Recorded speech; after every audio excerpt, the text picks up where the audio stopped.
amakosa ya Bob Rugurika akomeye n'abiri.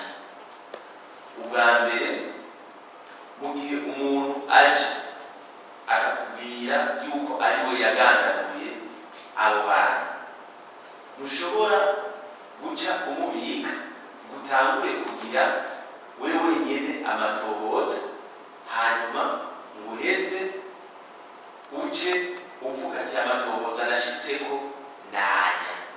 Ni ukuvuga rero kosa afise. Ubwa mbere amubonye yari guca amushikiriza ubutungane agatanga iyo ntererano.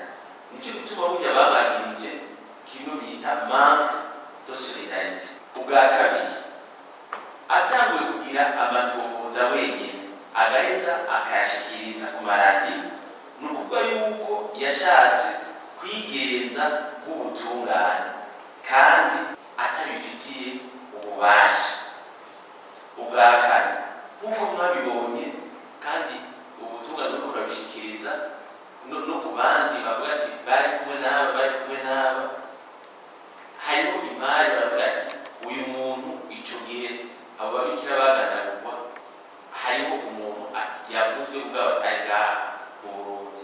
Ivyo byose rero twiye tuvyihweje turabona ko Bob Rugurika afise amakosa mugabo, nico bituma twaciye tuvuga tuti nibace ngufi